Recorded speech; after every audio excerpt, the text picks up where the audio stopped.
Hey everyone, my name is Luis and welcome back to the channel. Axiom Verge 2 is the long-awaited sequel to the Metroid-inspired indie darling Axiom Verge, released back in 2015. While that game was heavily inspired to be a modern take on Metroid for NES, its sequel takes a different approach, focusing on being its own thing with only a slight connection to the original game. Nevertheless, Axiom Verge 2 succeeds in elevating the series' world exploration and navigation, although it does put its combat on the back burner in the process. Axiom Verge 2 is available right now on PS4, Nintendo Switch, and PC via Epic Games. But before we jump into this review, make sure you hit that subscribe button and hit the bell icon to stay up to date on my reviews. Any comments and likes on the video also helps it come up in search, so let me know. What's your favorite Metroidvania game? I'll be replying in the comments down below. Despite having 2 in its name, Axiom Verge 2 isn't a direct continuation of the original game. Sure, there are some references here and there, but you'll never be tasked with remembering something in order to understand the roughly 8-hour story in Axiom Verge 2. So if you watched the Indie World Direct and thought the game looked cool but never played the first one, you're completely fine skipping it, although it was a great game, so I do recommend playing it. We play as Idra, a billionaire who finds themselves in Antarctica when a mysterious note hints at the location of her missing daughter. Eager to find her, Idra flies to an abandoned Antarctic research station where things are not as they seem. She quickly comes across a secret door that reveals this otherworldly place where tech and the laws of physics are beyond what humanity has known thus far. The story tackles themes of identity all within multiple dimensions. Bits of lore and minute details are given through the collectible notes and documents that piece together the wider narrative lurking in the background of the Metroidvania experience.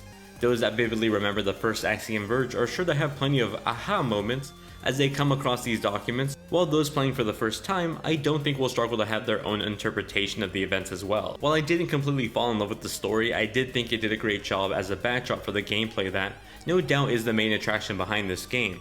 The approach to environmental storytelling was well thought out, and it let me play detective as I further progressed deeper into the mystery. Where Axiom Verge was critically acclaimed for essentially being a new Metroid NES styled game but with modernization of the gameplay and mechanics, Axiom Verge 2 is a bit bolder, focusing on establishing its own style of gameplay rather than mimicking the gameplay that inspired it. In many ways, it succeeds, especially when it comes to world building and exploration. Sadly, I can't say the same for its combat that takes a backseat in the sequel, resulting in fewer power-ups and optional bosses that lose their shine and presence juxtaposed to the other mechanics. Axiom Verge 2's big new feature is a parallel dimension split between a more modern-looking 16-bit presentation and a more retro-looking one that feels directly inspired by Metroid on NES. When it's first introduced, you're able to jump between 2 realities at fixed points, allowing you to circumvent obstacles in one world that weren't there in another. It's a clever mechanic and somewhat reminiscent of the time travel feature in Titanfall 2, albeit now presented as a 2D Metroidvania game. It also further continues to provide a fresh new mechanic as later on you're able to manually choose when these transitions happen. Having that perception of 2 worlds at once and trying to correctly position yourself to traverse between them was a fun challenge that I thoroughly found to scratch that critical thinking itch. I often thought to myself, that's now 2 separate worlds I have to make notes on for backtracking, and further to explore once I unlock the right toolset. It was awesome. It perfectly fits into the retro Metroidvania mold, although in some ways more than I would have hoped. Take for example the map and the UI. You get this mini-map showing you the area you're in, but there's a lack of HUD elements and markers that detail beyond that. Sure, it's nostalgic to break out a notebook and jot down some notes about the map and the placement of rooms, but having that be an option and not a requirement would have been appreciated. A compass at the bottom of the screen nudges you towards the next objective, but didn't make up for the lack of details on the map. Those criticisms aside, I did enjoy the exploration of Axiom Verge's 2 sprawling map across 2 worlds that only further piqued my curiosity as I continued my expedition. Like any other Metroidvania game, I found myself backtracking anytime I found a new power that suddenly opened up another section of the world that I had previously found inaccessible. These moments, despite being expectations for the genre, never lost their shine and their luster on me. However, it's not all great with the sequel, and that becomes clear when we talk about the combat. While the exploration has been fleshed out with new features and mechanics, the combat, and more importantly the boss fights, feel held back. Plenty of the tools and the power-ups unlocked for exploration also double as a weapon. Unlike most Metroidvania games though, you're not unlocking a new tool and then suddenly using it in a new boss fight that comes at you in the form of a puzzle. Instead, any of these bosses, no matter how amazing and lavish they look at first, could be beaten with just about any damage dealing tool. I constantly find myself in these moments of awe when I first see these giant monsters, only to quickly get over it when I realized I could destroy it with any of the early tools I already had. That's only speaking in terms of if we're actually trying to fight these bosses. However, the game for the most part makes all of these bosses completely optional, letting you just walk past them if you choose so. While that's great for anyone that struggled to get into the game genre before, it feels like an odd cop-out for game design in the long run. Accessibility options let you increase the difficulty of the game while also changing the amount of damage you can deal, ultimately letting you make the game easier or more challenging if that's what you're after. Although it's useful, it doesn't make up for the lack of unique and well thought out bosses or the fact that they're completely optional. All in all, Axiom Verge 2 felt like it pushed the envelope for exploration but stepped back for combat, two elements that should be having a symbiotic relationship in this genre and not holding the other back. Between the two worlds, Axiom Verge 2 contrasts a retro-style bright and colorful world with a more modern sprite-presented view of the other world. In the first world, color seems less saturated, almost more realistic in that sense.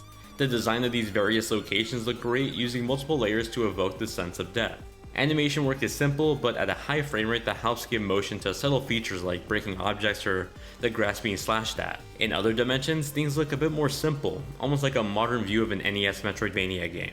The colors look much more saturated and vibrant, and they really pop on my Switch's handheld display. I love the emboss and shadow drop look, contrasted by the scanline-like backdrop.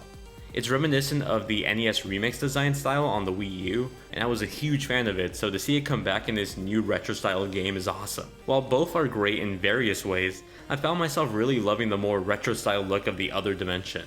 I wouldn't mind seeing more games take on this art style in other genres, as it just really pops to me. Playing on the Nintendo Switch for review, I didn't notice any significant hiccups in the performance. I was able to get a full 1080p 60 in dock mode while getting 720p 60 in handheld mode. While I love playing it on the go, I can't wait to see how these colors will pop on the Switch OLED later this year.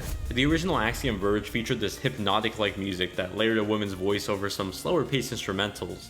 It felt otherworldly, but truth be told, I wasn't the biggest fan of it. I was a much bigger fan of the drum and bass or synthwave mix that the vocalist tracks had.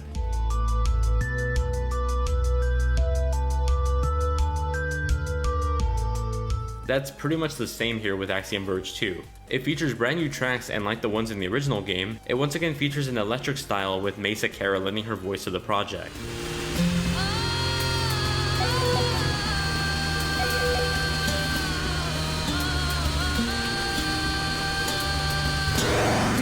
Sadly, I wasn't too enamored by the vocals, but I did love the instrumental work, especially the contrast transitions between the different areas. Axiom Verge 2 is a good Metroidvania game, and if that's what you're looking for, then by all means go ahead and play it. However, there's no shortage of good Metroidvania indies out there. If you're looking for something that's leaps and bounds ahead of the original, I don't think this is it. Axiom Verge 2 does excel at elevating puzzles and exploration, but it severely struggles to make a name for itself when it comes to combat and bosses. Arguably the other half of the Metroidvania experience. I look forward to what the developer does in the future with any potential sequels, but the bar was set pretty high with the first entry, and I worry that lightning doesn't strike twice.